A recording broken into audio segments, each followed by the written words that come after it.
Hello guys, welcome to maths for fun. और आज हम लोग क्लास 11th का फर्स्ट चैप्टर सेट थ्योरी पढ़ेंगे। और जिससे कि हम लोग कुछ स्टार्ट करें, सबसे पहले हम लोग को ये पता होना चाहिए कि एक्चुअली में सेट का जरूरत क्यों पड़ा। क्योंकि अगर हम लोग का उसका रेफरेंस क्यों हम लोग को करना है, अगर उसके बारे में नहीं पता होगा तो सर्टेनली हम लोग उसके कॉन्टेक्स्ट को समझ नहीं पाएंगे आगे जाके। और हम लोग जैसे पढ़ाई होती है कि रटने जैसा, वैसा कुछ ना करके प्रैक्टिकली समझेंगे। तो देखिए, सेट जो होता है, कोई भी पूछेगा व्हाट इज सेट, तो डेफिनेशन तो सबको पता है। सेट इज अ, देखिए डेफिनेशन क्या होता है सेट का। सिंपल सा देखेंगे, सेट का डेफिनेशन अगर कहीं भी पूछेगा तो बोलेगा a set is a well defined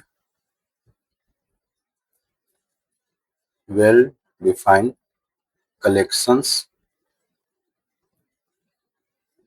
of objects. अब यहाँ पे ध्यान देने वाली दो टर्म है। हाँ, सबसे पहले कि ये वेल डिफाइंड और एक ये कलेक्शन ऑफ ऑब्जेक्ट। तो कुछ भी अगर हम लोग को रिप्रेजेंट करना होता है, मैथमेटिकल फॉर्म में बोल रहा हूँ, तो वेल डिफाइंड मतलब एक स्ट्रक्चर में होना चाहिए, कोई रीजन होना चाहिए। जैसे कि आपके क्लासरूम, अगर आप क्लासरूम की बात करते हो, द कलेक्शन ऑफ स्टूडेंट, तो इसमें वेल डिफाइंड कर दिया गया है कि कलेक्शन ऑफ स्टूडेंट्स चाहिए, ना कि टीचर या फिर पियोन।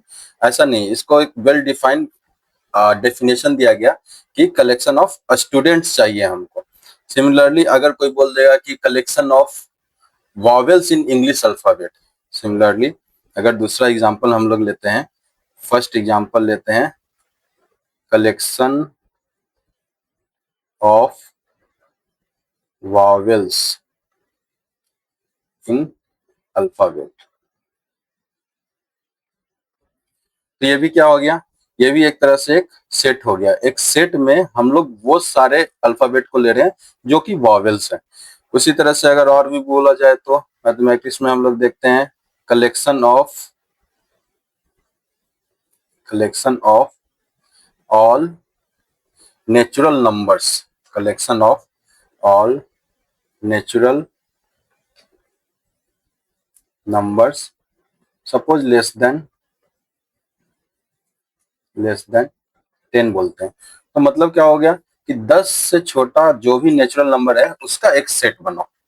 तो बहुत इजी है। वेल डिफाइंड मतलब कि एक डेफिनेशन देंगे कि क्या चाहिए हमको, और कलेक्शन ऑफ ऑब्जेक्ट मतलब जो भी ऑब्जेक्ट आप कर रहे हैं, कहीं अल्फाबेट हो सकता है, कहीं स्टूडेंट हो सकता है, कुछ भी हो सकता है, जिसका हम लोग एक डेफिनेशन वाइज एक कलेक्शन देंगे, उसको बताएंगे। एक समझो तो एक बाउंड्री जैसा दे देंगे। हाँ, एक बाउंड्री जैसा दे देंगे कि इसके अंदर ये जो है, इसमें क्या क्या कंटेंट कर रहा है उसके लिए वेल डिफाइंड। जैसे कि collection of vowels in alphabet, तो अगर ये पूरा अल्फाबेट है तो इसके अंदर जो वॉवेल्स वाला पार्ट है उसका एक सेट बनाओ है। सिंपल है। अभी देखिए, अब सेट का मतलब समझ में आ गया कि जहां भी हम लोग को एक डेफिनेशन वाइज अगर कलेक्शंस बताना हो किसी भी ऑब्जेक्ट का, ऑब्जेक्ट कुछ भी हो सकता है, तो हम लोग वहां पे सेट का यूज करते हैं। और ये बाद में हम लोग को काम आएगा, जब फंक्शन ये सब पढ़ना होता है, तो ये प्री रिक्विजिट है। फर्स्ट चैप्टर इसलिए है ताकि बाद में हम लोग जब और भी चीज पढ़ेंगे, फंक्शंस पढ़ेंगे, वहां पे हम लोग डायरेक्ट सेट का यूज करते हैं। ठीक है, सेट समझ गए। अभी हम लोग चलते हैं कि रिप्रेजेंटेशन कैसे करते हैं। सेट अगर हम लोग को कोई बोल देगा कि एक सेट बनाओ भाई, तो हम लोग उसको कैसे बनाएंगे, कैसे दिखाएंगे कि हाँ ये सेट है। हाँ, तो नेक्स्ट टॉपिक हम लोग लिखते हैं रिप्रेजेंटेशन ऑफ सेट। सेट्स कर लेते हैं। रिप्रेजेंटेशन ऑफ सेट मतलब सेट को हम लोग कैसे लिखते हैं। मतलब ऐसा तो नहीं कोई बोल देगा कि हाँ भाई collection of vowels in alphabet, तो उसको बोल देंगे ए ई आई ओ यू। ऐसा नहीं होगा, हम लोग को उसको शो करना पड़ेगा। मैथमेटिक्स में हम लोग को उसको लिखना पड़ेगा, ताकि कोई भी दूसरा पर्सन अगर देखे तो वो समझ जाए कि अच्छा ये एक सेट बनाया गया है। तो दो तरीका है। पहला तरीका क्या है रिप्रेजेंटेशन करने के लिए सेट का दो तरीका है। फर्स्ट वाले को हम लोग बोलते हैं रोस्टर, फर्स्ट फॉर्म है रोस्टर, और इसी को टेबुलर फॉर्म भी बोलते हैं, टेबुलर फॉर्म भी बोलते हैं। और जो सेकंड मेथड है, सेकंड मेथड को हम लोग बोलते हैं सेट बिल्डर फॉर्म। क्या बोलते हैं? सेकंड मेथड को हम लोग बोलते हैं सेट बिल्डर फॉर्म। अब देखो इसमें तुम जो नेमिंग है उसी से क्लियर हो रहा है कि जो रोस्टर फॉर्म होगा वो टेबल के फॉर्म में होगा, और जो सेट बिल्डर फॉर्म होगा वो कुछ बिल्डर तुमको निकाल के दिखाना पड़ेगा, वो शॉर्ट फॉर्म में लिखा रहेगा। क्योंकि अगर कोई तुमसे बोल देगा, जैसे कि देखो एग्जांपल देता हूँ, पहला रोस्टर फॉर्म का एग्जांपल देते हैं हम लोग, रोस्टर और टेबुलर फॉर्म। इसका हम लोग एग्जांपल देते हैं, एग्जांपल है यहीं से मान लेते हैं ऊपर जो हम लोग डिस्कस किए थे, collection of vowels in alphabet. तो अगर रोस्टर या टेबुलर फॉर्म में लिखना रहेगा तो हम लोग मान लेते हैं कि एक उस सेट का नाम दिया ए वो सेट है, इसका नाम दिया। अब टेबुलर फॉर्म में लिखना है तो हम लोग सिंपल क्या करेंगे, ऐसे ब्रैकेट लगाएंगे, ये सेट का है, और इसके अंदर जो भी उसका इंटिटी है उसको मेंशन कर देंगे। ये क्या हो गया? ये हो गया सेट ऑफ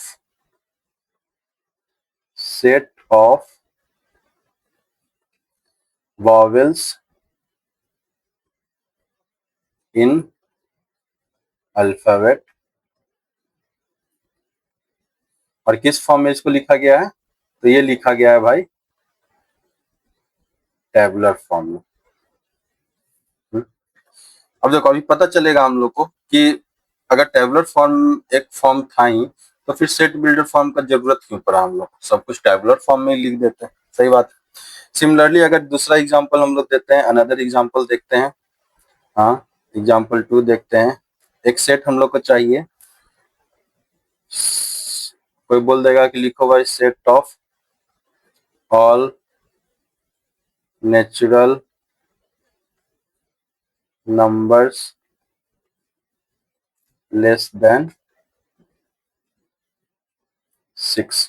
कोई ऐसे बोल दिया लेस देन 6 चाहिए भाई, तो हम लोग क्या कुछ भी मान लेते हैं। चलो इसके इस बार उस सेट का नाम मान लेते हैं बी। क्या चाहिए, क्या बोल रहा है? Set of all natural number less than 6 चाहिए। तो क्या हो जाएगा? नेचुरल नंबर क्या क्या होता है? 1 2 3 4 5 हो गया। तो रेस्टर और टेबुलर फॉर्म में हम लोग डायरेक्टली इस टाइप से शो करते हैं। अब मान लो कि सेकंड क्या था? Set builder form. अब हम लोग देखते हैं कि सेट बिल्डर फॉर्म क्या होता है। बच्चों इतना तक समझ में आ रहा होगा, बहुत इजी है ये। सेकंड है set builder form. Set builder form क्या होता है भाई? इसका जरूरत क्यों पड़ा? अगर रोस्टर फॉर्म से काम चल ही रहा था तो सेट बिल्डर फॉर्म का क्या जरूरत पड़ा?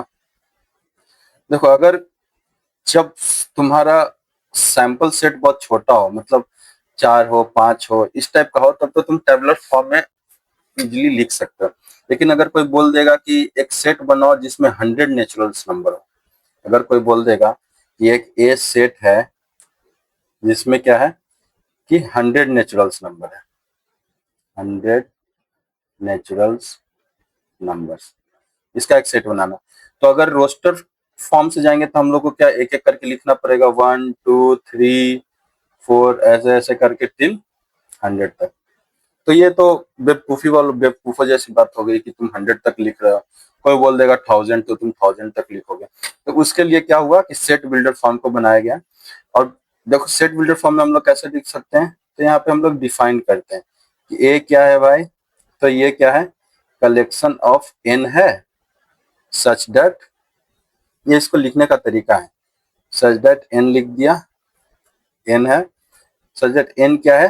तो एन इज ऑल नेचुरल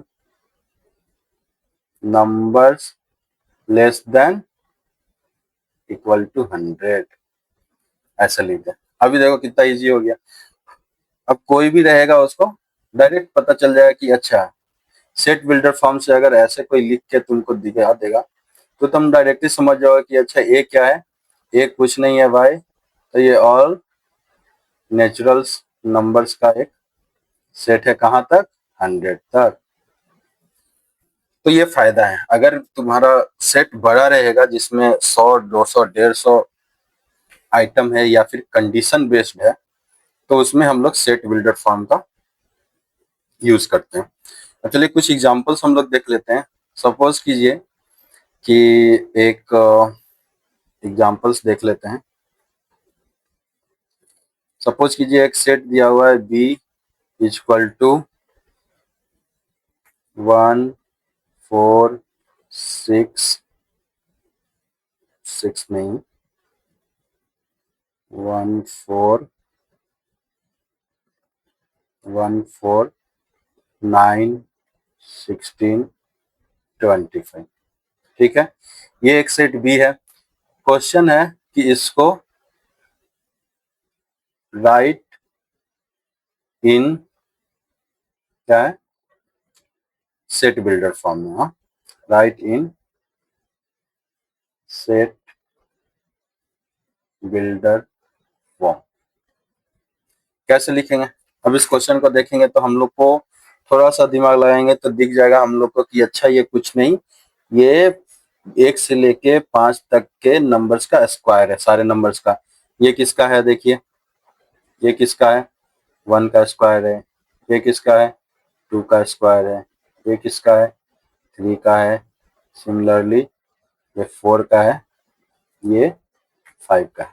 मतलब ये सारा क्या है, स्क्वायर है। तो हम लोग लिख सकते हैं इसको सेट टेबुलर फॉर्म में क्या लिखेंगे, इक्वल टू एक वेरिएबल मानेंगे x सच दैट x क्या है, तो x है x square where x is greater than equal to 1 and less than equal to 5।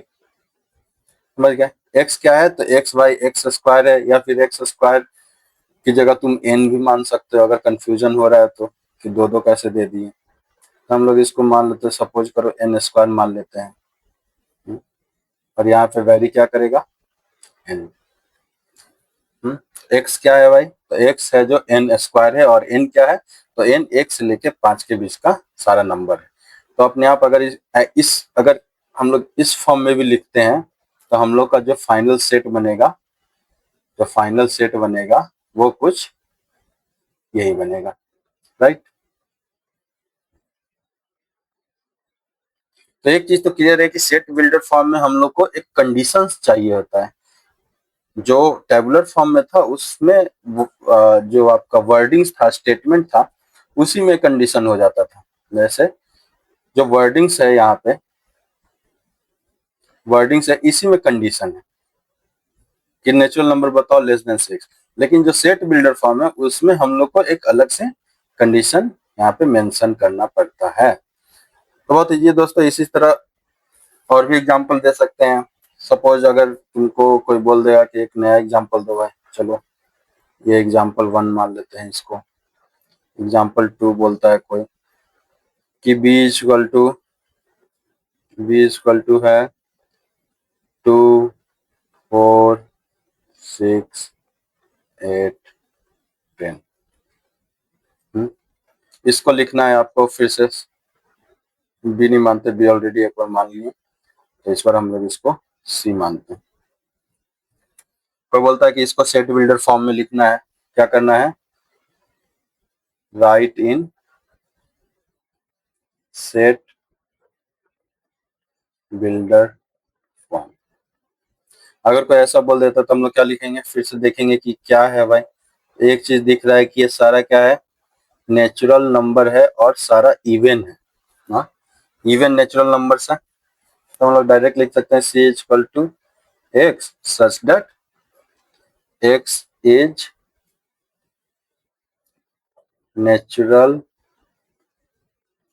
Numbers less than equal to 10।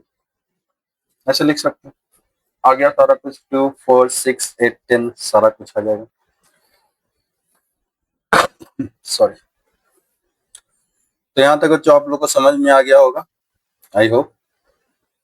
अभी हम लोग क्या करते हैं कि देखिए सेट समझ में आ गया। अब well defined collection of object है, ऊपर देखेंगे सेट क्या है, तो एक well defined collection of object है। अब वेल डिफाइंड इसलिए क्योंकि कुछ ना कुछ कंडीशन चाहिए, ऐसे नहीं बोल सकते हैं कि ऑल टॉल एक कलेक्शन एक सेट बनाओ जिसमें सारे टॉल स्टूडेंट हो। अगर टॉल मान लो कि तुम्हारे एक क्लास है, एक मान लीजिए वेल डिफाइंड का मतलब एक बार और बता देता हूँ कि एक क्लास है जिसमें 2 मिनट, वेल डिफाइंड का एक मतलब और बताता हूँ कि एक तुम्हारे पास क्लास है, सपोज 40 स्टूडेंट्स हैं, 40 स्टूडेंट्स हैं एक क्लास में, इन क्लास 11, ठीक है।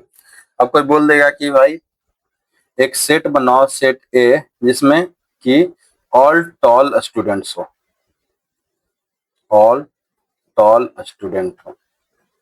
अब बताओ ये सेट हो सकता है कि नहीं हो सकता?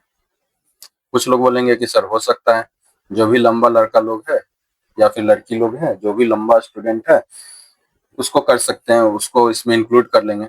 लेकिन इसमें प्रॉब्लम क्या है, सबसे पहले तो ये एक सेट नहीं है, ये एक सेट नहीं है। इसमें प्रॉब्लम क्या है कि कितना लंबा, लेंथ उसका कितना होना चाहिए।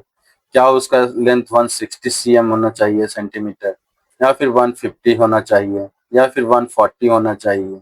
तुम किसको 150 वाले को लंबा मानोगे, या 150 वाले को मानोगे, या 160 वाले को मानोगे? तो ये वेल डिफाइंड नहीं है, क्योंकि यहाँ पे कंडीशन नहीं दिया गया कि कितना लंबा। अगर कोई बोलेगा कि all make a set of all scented flowers, तो कौन सा सेंटेड फ्लावर्स?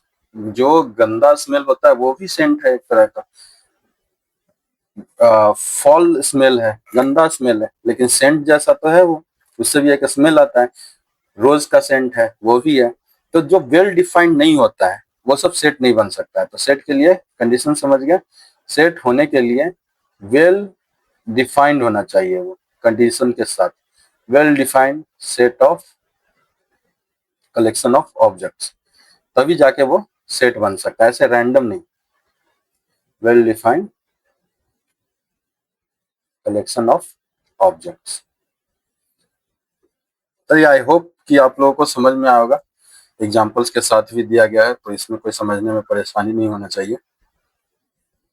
अब हम लोग इसके बाद देखते हैं थोड़ा, इसके बाद नेक्स्ट टॉपिक देखते हैं।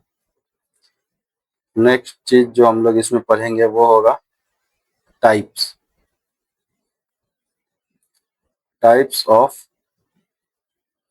सेट्स। तो सेट देखो कितने टाइप का होता है, तो ऐसे तो डेफिनेशन वाइज बहुत सारे टाइप के सेट होते हैं, तो हम लोग जो मेन है वो सबको हम लोग यहाँ पे देखते हैं। तो फर्स्ट देख लेते हैं, फर्स्ट जो इसमें हम लोग देखेंगे वो देखेंगे एम्प्टी सेट। एम्प्टी सेट, अभी एम्प्टी सेट का क्या मतलब हुआ? अगर एम्प्टी सेट है मतलब कि उस सेट के अंदर कोई भी वैल्यू नहीं है, सपोज की, लेकिन वो सेट है। सपोज की एग्जांपल देता हूं, सपोज की एक सेट ए है, x बिलोंग्स टू n, पर x लेस देन 0, अगर ये कंडीशन दिया होगा। अच्छा एक और चीज इसके पहले मैं बताना चाहूंगा, मिस हो गया मेरे से, यहाँ पे कर देते हैं, इसको साइड में बता देता हूँ अभी। यहाँ पे देख लो कि सेट में दो कॉमन सिंबल है जो बहुत ज्यादा यूज आता है। जो फर्स्ट सिंबल है आपका, जो फर्स्ट सिंबल होगा वो आपका इस टाइप का होगा, ये, हाँ। और जो सेकंड सिंबल है वो है ये, और जो थर्ड सिंबल होगा मोस्टली वो होगा ये तीन सिंबल सेट में बहुत ज्यादा यूज होगा। तो जो फर्स्ट वाला है ये होता है बिलोंग्स टू, इसका मतलब है बिलोंग्स टू। ये क्या है, ये शो करता है सबसेट का। और ये क्या है, ये शो करता है प्रॉपर सबसेट का, ये हम लोग बाद में पढ़ेंगे। तो बिलोंग्स टू का मतलब क्या हो गया कि ये जो सेट हम लोग ऊपर पढ़े हैं 2 4 6 8 10, तो 2 4 6 8 10 क्या हुआ, इस सी सेट का ये क्या है, एलिमेंट्स है। हाँ, तो एलिमेंट उससे बिलोंग करता है, जबकि सबसेट क्या है, सबसेट है सेट का ही अनदर सेट। जैसे अगर कोई सी सेट है 2 4 6 8 10, तो एक मान लो कि एक डी सेट है, एक डी सेट है, वो है 2 और 4, डी सेट है 2 और 4। तो इसका जो मेंबर है, जो एलिमेंट्स है, वो इसका भी एलिमेंट है। तो यहाँ पे डी जो होगा वो क्या होगा, सबसेट ऑफ सी होगा। जबकि अगर कोई पूछेगा 2 और 4 क्या है, तो ये बिलोंग्स टू डी एंड सी, दोनों होगा, दोनों का एलिमेंट है। तो ये बताने का था थोड़ा सा, जैसे यहाँ पे बिलोंग्स टू आया तो ध्यान में आया कि इसको भी बता दिया जाए। तो देखिए, अभी हम लोग एम्प्टी सेट के बारे में पढ़े थे, तो एम्प्टी सेट एक एग्जांपल से समझते हैं कि एक ए सेट बनाया गया है जिसमें एक्स है, और एक्स क्या है, बिलोंग्स टू नेचुरल नंबर है, और एक्स को छोटा भी होना चाहिए 0 से। तो भाई हम लोग को पता है कि नेचुरल नंबर जो होता है वो क्या होता है, 1 से लेके आगे तक होता है। 0 तो नेचुरल नंबर है नहीं, और ये 0 से छोटा चाहिए। इसका मतलब ए में ये सेट तो है, लेकिन इसका एलिमेंट क्या होगा, कुछ नहीं, इसमें कोई एलिमेंट नहीं है। गलती से इसको 0 मत दे देना, ये कुछ नहीं है तो 0। अगर 0 हुआ तो ये नल सेट नहीं है, ये नल सेट नहीं है। नल सेट का मतलब ये सेट तो है वो, लेकिन उसके अंदर एलिमेंट नहीं है। और एलिमेंट नहीं है इसका मतलब वो हर जगह प्रेजेंट है, वो बाद में हम लोग देखेंगे। तो नल सेट का मतलब 0 नहीं होता है, ये गलत है, ये नल सेट नहीं होगा। ये कोई सेट होगा जिसके अंदर एलिमेंट 0 है। नल सेट आपका सिंपल, अगर कोई पूछेगा what is null set, null set जिसको हम लोग फाई से भी शो करते हैं, डिनोट करते हैं, इसका मतलब है एम्प्टी सेट। सिंपल। अगर नहीं समझ में आया तो आप फिर से उसको शो कर, ये रिवीजन कर सकते हैं थोड़ा सा। अगर स्लो लग रहा है तो फास्ट करके देख सकते हैं, फास्ट लगेगा तो स्लो करके देख सकते हैं। नल सेट हो गया, एम्प्टी सेट कहते हैं इसको। सेकंड जो चीज है वो हम लोग पढ़ते हैं, सेकंड टाइप ऑफ सेट, इसको हम लोग बोलते हैं सिंगलेटन सेट। सिंगलेटन सेट, नाम से ही पता चल रहा है क्या है ये, single, singleton set. Singleton set है, नाम में सिंगल है, इसका मतलब इसके अंदर सिर्फ एक एलिमेंट होगा। सपोज करो ये, अगर किसी सेट के अंदर सिर्फ एक एलिमेंट है तो वो क्या हो जाएगा, ये हो जाएगा हम लोग का singleton set. Singleton set exactly one element होना चाहिए। सिंगलेटन सेट में क्या होना चाहिए, एग्जैक्टली वन एलिमेंट होना चाहिए। ठीक है। थर्ड से, इसमें तो कुछ है नहीं, सबका डेफिनेशन वाइज है, बस आपको पता होना चाहिए कितना टाइप का सेट होता है। थर्ड जो है आपका फाइनाइट सेट।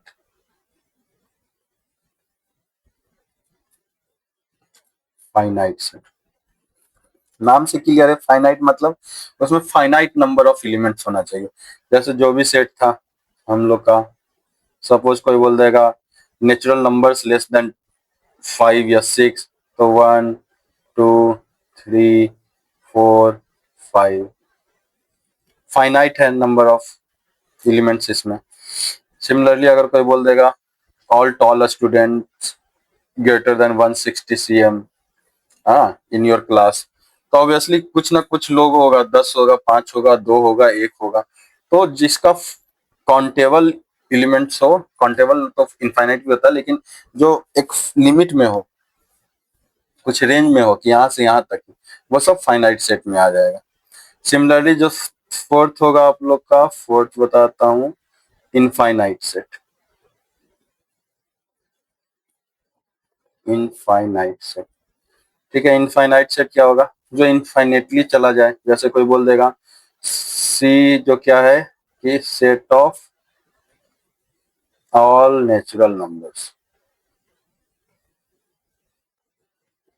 अब set of all natural number हो गया, इसका मतलब क्या हो गया कि सी क्या होगा?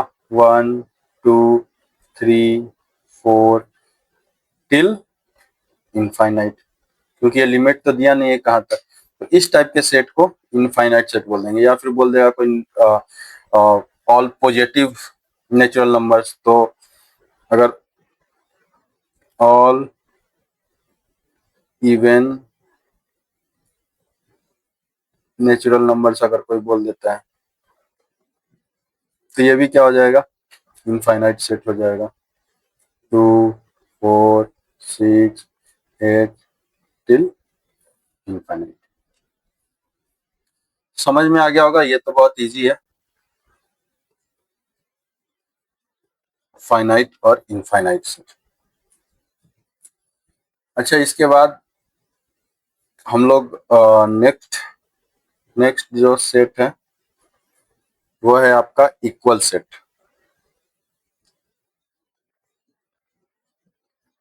Equal sets.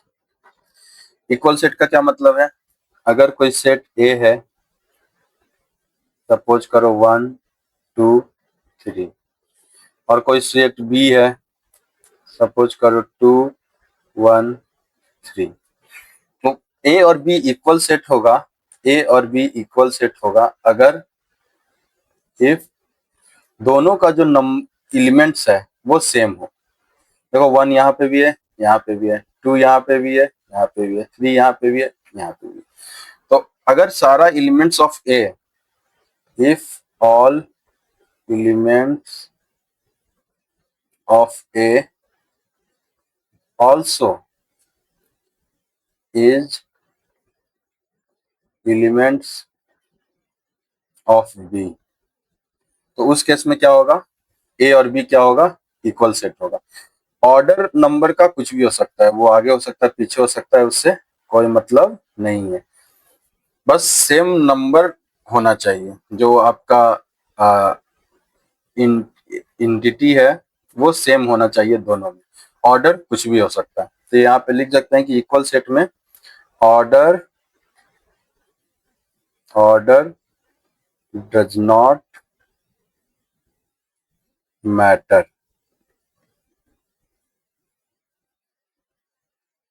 इन सेट।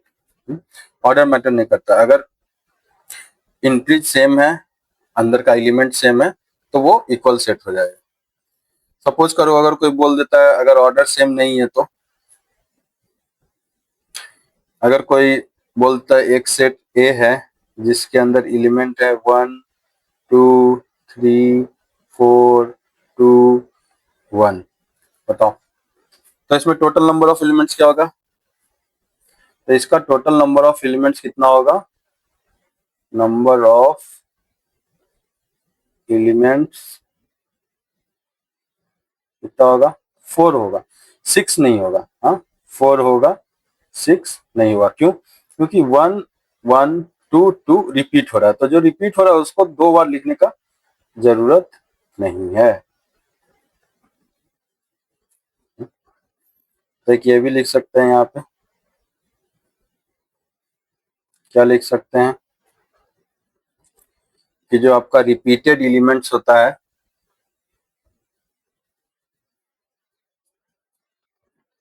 रिपीटेड एलिमेंट्स होता है, एलिमेंट्स होता है, उसको बस एक बार काउंट करने का जरूरत है। Are counted only once. ये भी सेट का एक प्रॉपर्टी जैसा हो गया। अभी ऐसे करके बहुत सारा टाइप का सेट होता है। इसका आपको डिस्क्रिप्शन में मैं सारे का पीडीएफ दे देता हूँ। सिमिलरली एक आपका बाद में हम लोग देखेंगे यूनिवर्सल सेट आता है, और भी बहुत तरह का सेट होता है। तो एक एक करके हम लोग सब देख ही लेते हैं। रुकिए, एम्प्टी सेट हो गया, क्या क्या हो गया, एम्प्टी हो गया, इक्वल सेट हो गया, सिंगलटन सेट हो गया। एक और सेट लिख लीजिए, एक और सेट लिख लेते हैं, एक और सेट है इक्विवेलेंट सेट।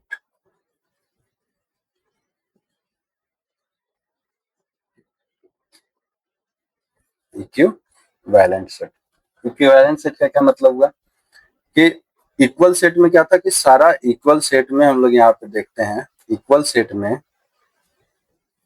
इक्वल सेट में क्या था कि सारा एलिमेंट इक्विवेलेंट होना चाहिए।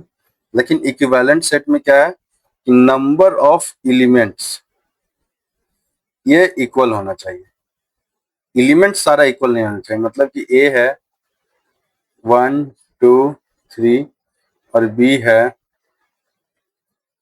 2 3 4, तो ए और बी सेट को इक्विवेलेंट बोल देंगे अगर इसके अंदर जो भी एलिमेंट प्रेजेंट है वो इक्वल हो इसके अंदर जो भी प्रेजेंट है। एलिमेंट्स आपस में सेम होना जरूरी नहीं है। तो ए और बी को हम लोग क्या बोल देंगे, ए एंड बी, इफ लगा देता हूं, if N A equal to N B then A and B are called equivalent sets. ठीक है,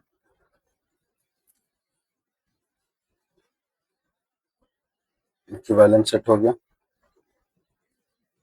और क्या होता है सेट के अंदर, थोड़ा और देख लेते हैं यूनिवर्सल सेट। और आप लोग जान सकते हैं यूनिवर्सल सेट के बारे में भी, यूनिवर्सल सेट भी लिख ही देता हूँ, अभी बता देता हूँ। इक्विवेलेंट हो गया, यूनिवर्सल सेट एक और देख लेते हैं।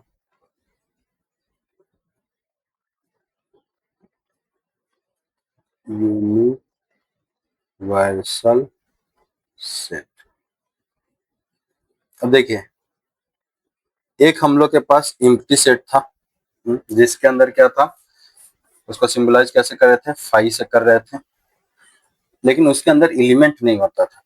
सिमिलरली उसी के अपोजिट जस्ट है यूनिवर्सल सेट, मतलब ऐसा सेट जो कि कंटेन करता है, जो कि कंटेन करता है all object, all object under the context.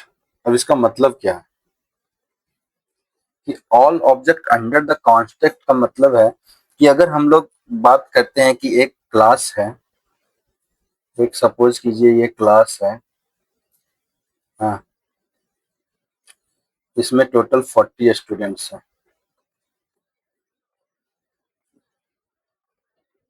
10 girls हैं, 20 कर लेते हैं, 20 गर्ल्स हैं, 20 बॉयज हैं।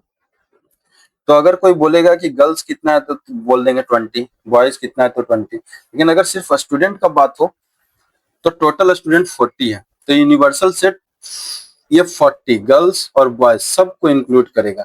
अगर कॉन्टेक्स्ट तुम्हारा, अगर हम लोग का कॉन्टेक्स्ट प्रॉब्लम का या फिर बात का या फिर सेट का किसी तरह कॉन्टेक्स्ट अगर स्टूडेंट आता है तो यहाँ पे यूनिवर्सल सेट क्या हो जाएगा, ये पूरा टोटल स्टूडेंट, सारा कुछ, चाहे वो लड़की हो या लड़का हो, अगर कॉन्टेक्स्ट स्टूडेंट है तो सारा कुछ इसमें इंक्लूड हो जाएगा, इरेस्पेक्टिव कि वो लड़का है कि लड़की है। सिमिलरली अगर कॉन्टेक्स्ट ऑल नेचुरल नंबर्स का है तो टिल इनफाइनाइट जितना कुछ भी नेचुरल नंबर्स है सारा कुछ यूनिवर्सल सेट में आ जाएगा। तो यूनिवर्सल सेट सब कुछ कंटेंट करता है उस कॉन्टेक्स्ट के रेस्पेक्ट में।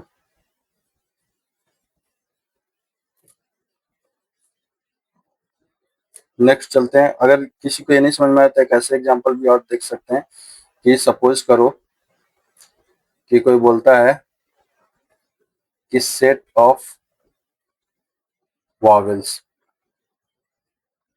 इन अल्फाबेट,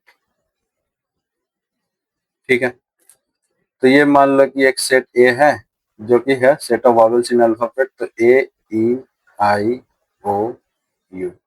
अब यहाँ पे कॉन्टेक्स्ट क्या है, कॉन्टेक्स्ट है अल्फाबेट। हाँ, मतलब जितना तरह का अल्फाबेट है वो सारा हम लोग का क्या हो जाएगा, यूनिवर्सल सेट हो जाएगा। तो ए से लेके जेड तक जो है ये हम लोग का यूनिवर्सल सेट में आ जाएगा अल्फाबेट। लेकिन हम लोग को उसमें से क्या चाहिए, वो सेट का कंडीशन है कि भाई उसमें से वॉवेल वाला चाहिए। क्यों, क्योंकि वेल डिफाइंड बोल रहा है, सेट हमेशा वेल डिफाइंड होता है। उसी तरह से यहाँ पे अल्फाबेट जो है, टोटल अल्फाबेट, सारा अल्फाबेट, ये आपका यूनिवर्सल सेट हो जाएगा। और ए जो रहेगा, जो कि वॉवेल्स चाहिए था जिसको, वो इस सेट का एक पार्ट रहेगा। ऐसे समझ में आ गया कि इस तरह से कंटेक्स्ट को हम लोग देखते हैं। ठीक है, इसके बाद हम लोग चलते हैं। अब थोड़ा सा हम लोग सबसेट के बारे में पढ़ते हैं। उसके बाद जो ऑपरेशंस ये सब है वो सब हम लोग बाद में देखेंगे। ठीक है, तो अब हम लोग देखते हैं कि सबसेट क्या होता है। सबसेट का सिंबल याद है, ऊपर बताया था। सबसेट का सिंबल अगर सबको याद होगा तो अब हम लोग पढ़ते हैं सबसेट।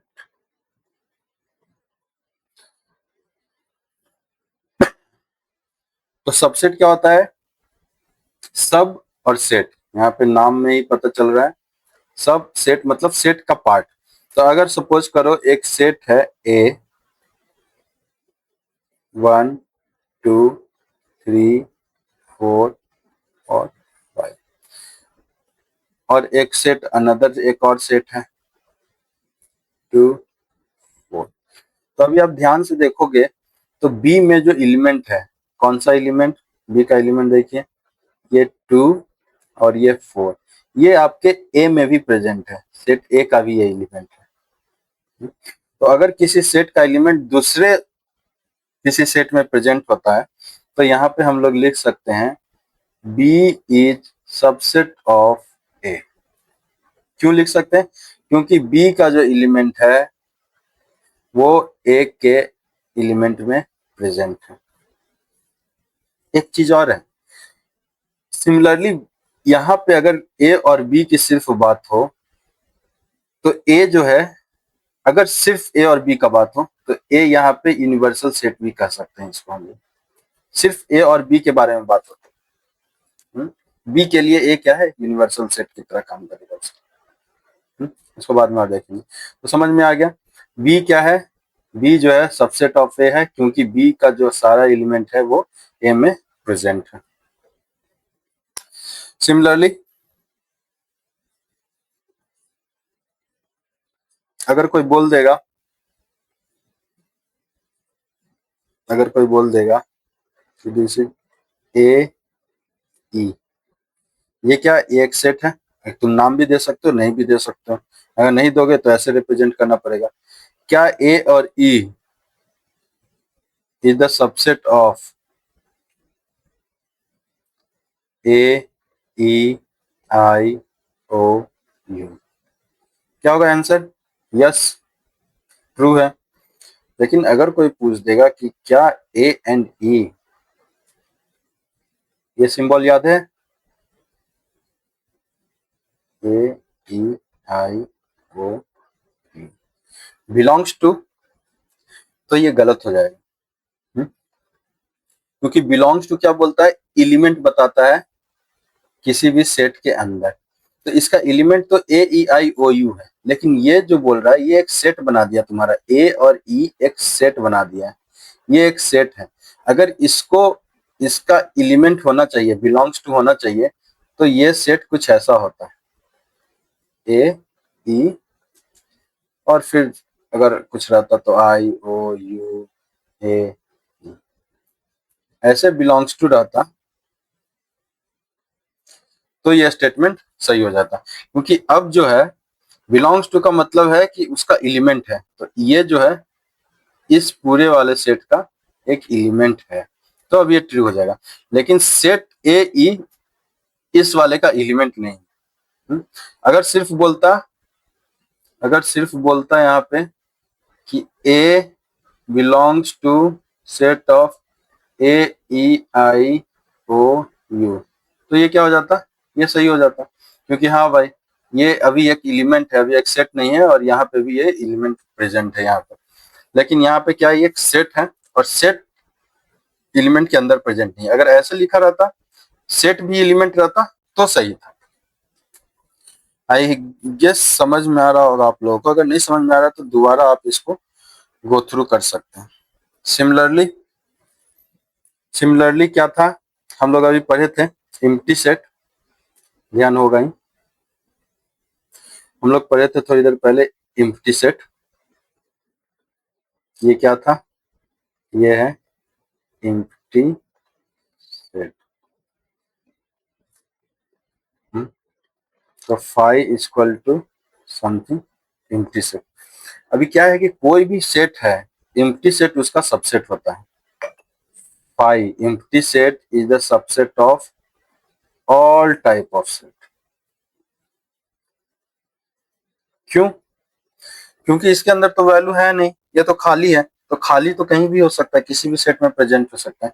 इसलिए एम्प्टी सेट जो होता है तो हर टाइप के सेट का सबसेट होता है।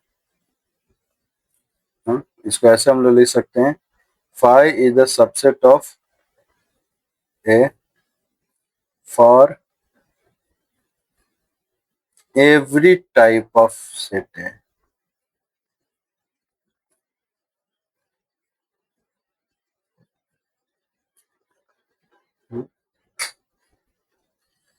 आई गेस आप लोगों को समझ में आ रहा होगा।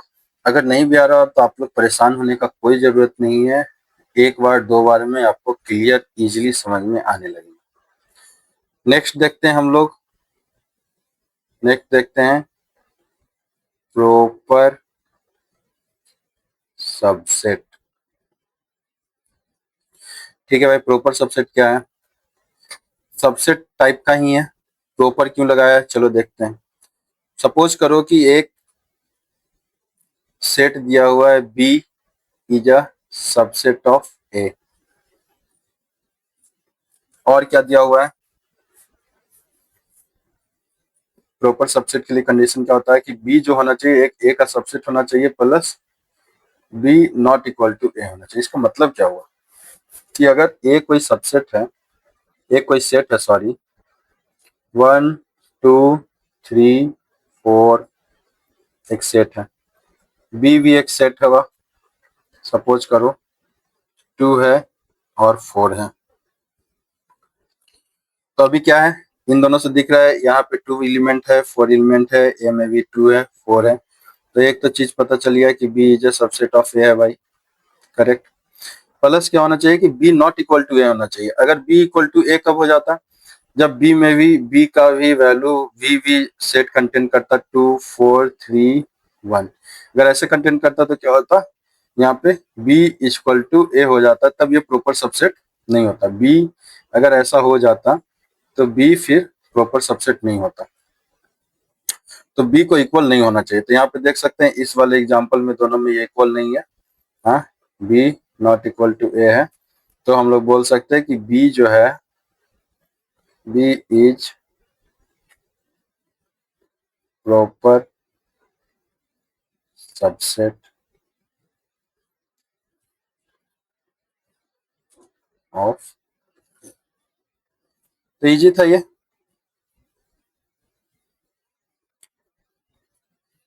इसके बाद हम लोग इस जो भी सेट का क्लास है इसको दो पार्ट में डिस्ट्रीब्यूट करेंगे, पार्ट 1 और पार्ट 2। पार्ट 2 में हम लोग नॉर्मल ऑपरेशंस, जो सेट ऑपरेशंस होता है उसके बारे में पढ़ेंगे।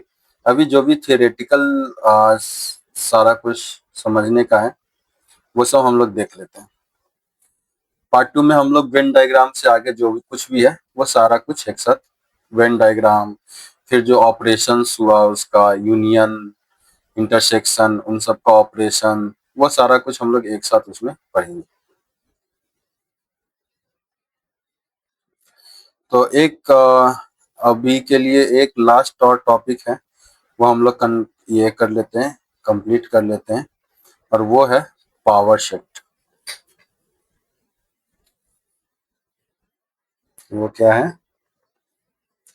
वो है आपका, थोड़ा देख लेते हैं, उसके बाद पावर पढ़ाना ही सही रहेगा।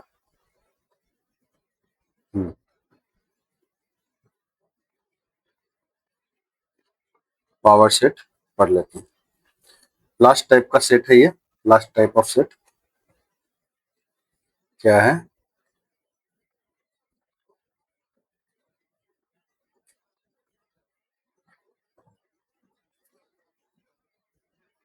Power set. अभी ये क्या होता है भाई पावर सेट? तो सबसे पहले पावर ऑफ सेट को कैसे लिखते हैं? कोई भी अगर सेट ए है, अगर इसका पावर सेट लिखना होगा तो हम लोग लिखते हैं P of A. Power set का मतलब क्या होगा कि अगर आपके पास कोई सेट ए दिया हुआ है तो उसका सबसेट कितना हो सकता है। जैसे कि मान लीजिए ए आपका दिया हुआ है 1 2 3 4, ए 1 2 3 4 दिया हुआ है। बी आपका दिया हुआ है, बी आपका दिया हुआ है 1 2, सी आपका दिया हुआ है 3 4, डी आपका दिया हुआ है 1 4। हाँ, तो अभी देखिए बी क्या है जी? बी क्या है? B is a subset of A. Similarly C is also a subset of A and D is also a subset of A. ऐसे ऐसे करके बहुत सारा सेट का कॉम्बिनेशन बन सकता है। जैसे कि अगर कोई तुमसे पूछ दे कि ए एक सेट है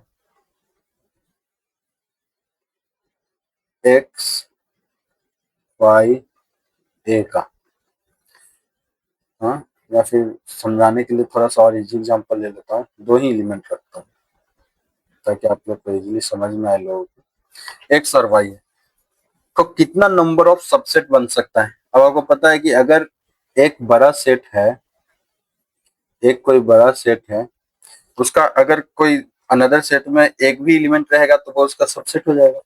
हम्म, अगर कोई यहाँ पे ई रहता है जिसमें सिर्फ एक एलिमेंट है तो यहाँ पे ई भी क्या हो जाएगा? ई भी सबसेट ऑफ ए हो जाएगा। तो ऐसे करके कितना पॉसिबल सबसेट बन सकता है तो देखते हैं कितना पॉसिबल सेट बन सकता है ए का। तो एक सबसेट तो एक्स हो सकता है, हाँ भाई। और सबसेट क्या हो सकता है? वाई हो सकता है, हो सकता है। और क्या हो सकता है?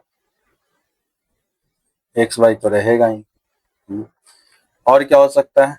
और हो सकता है कुछ, एक और हो सकता है फाइव, इम्प्टी सेट। क्यों? क्योंकि इम्प्टी सेट हर एक जगह प्रेजेंट होता है। हम लोग ऊपर लिखे थे, देखिए इम्प्टी सेट के बारे में लिखे थे। हाँ,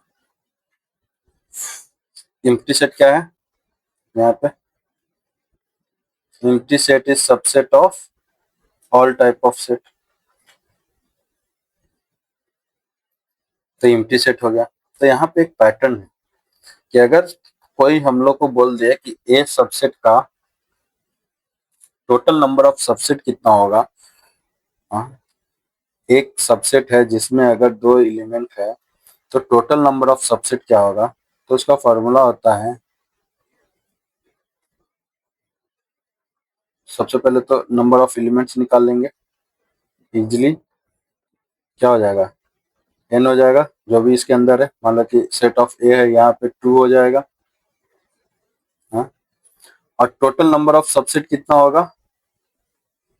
तो पावर सेट ऑफ ए बराबर 2 to the power N of A, मतलब जितना नंबर ऑफ एलिमेंट्स है। तो सपोज करो यहाँ पे जो एक कोई मान लो नया एफ कोई सेट है जिसमें है 2 4 6 8 10। अब कोई बोलेगा कि इसका total number find total number of subsets, अगर कोई बोल देगा क्या करेंगे हम लोग? इजी है। क्या करेंगे? सबसे पहले क्या करेंगे कि number of elements of F निकालेंगे। कितना हो जाएगा? काउंट करेंगे, 1 2 3 4 5 है, 5 है। कितना नंबर ऑफ सेट होगा इसका? तो power set of F equal to 2 to the power N A, कितना है 5। तो ये कितना हो जाएगा? 32। तो मतलब इस f का 32, इस f का 32 सबसेट्स, 32 सबसेट्स फॉर्म हो सकता है।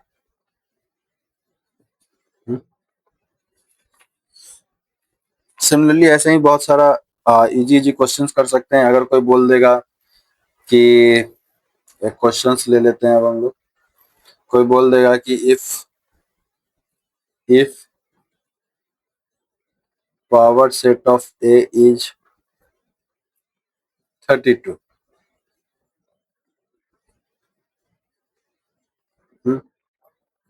तो बताइए नंबर ऑफ एलिमेंट्स कितना है। Then find N of A, number of elements of A कितना है, तो पता चल जाएगा कि पी ए 32 है। इसका मतलब ये क्या होगा, कैसे लिखेंगे, सॉल्यूशन 32 है equal to 2 to the power n होगा। That implies n equal to 5 हो जाएगा। डायरेक्ट यहाँ पे क्या हो जाएगा, n इक्वल टू 5। तो हम लोग को इससे क्या पता चलता है कि ए जो सबसेट है उसमें 5 एलिमेंट्स है। कौन सा वो एलिमेंट्स है ये नहीं पता चलेगा इसमें, बस नंबर ऑफ एलिमेंट्स पता चल जाएगा। तो ये पार्ट 1 था। इसके साथ ही पार्ट 2 में, क्योंकि एक ही दिन सारा कुछ नहीं पढ़ाना चाहता है, पार्ट 2 में हम लोग सारा कुछ union, intersection,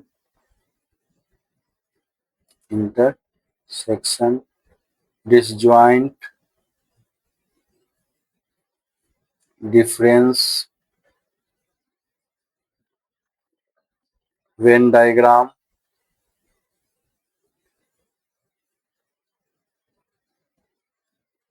and all types of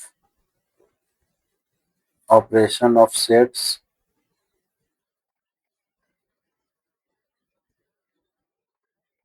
और कार्डिनलिटी। तो नेक्स्ट पार्ट में हम लोग ये सारा कुछ पढ़ के उसके बाद all type of NCERT questions solve करेंगे। हम लोग एनसीईआरटी क्वेश्चन को सॉल्व करेंगे। नेक्स्ट पार्ट में हम लोग ये सारा कुछ कंप्लीट करके सेट जो चैप्टर है उसको स्ट्रॉन्ग फाउंडेशन की तरह बनाएंगे, सो दैट क्लास 11th का जो आगे का फंक्शन है, रिलेशन है, डिफरेंशिएशन है, ये सब पढ़ने में आसानी हो जाए हम लोग। अगर सेट आपको समझ में आ गया तो फिर फंक्शन, ये सब रिलेशन, फंक्शन, डिफरेंशिएशन, ये सब बहुत इजीली समझ में आ जाएगा। और अगर आपको इसका नोट्स चाहिए तो मैं डिस्क्रिप्शन में डाल दूंगा, डायरेक्टली आप पीडीएफ डाउनलोड कर सकते हैं और अपना रिवीजन के लिए आप इसको अपने मोबाइल या फिर कहीं भी स्टोर कर सकते हैं। तो ठीक है गाइज, मिलते हैं नेक्स्ट वीडियोज में। नेक्स्ट वीडियो में हम लोग पार्ट 2 लेकर आएंगे इसका। अभी के लिए गुड बाय।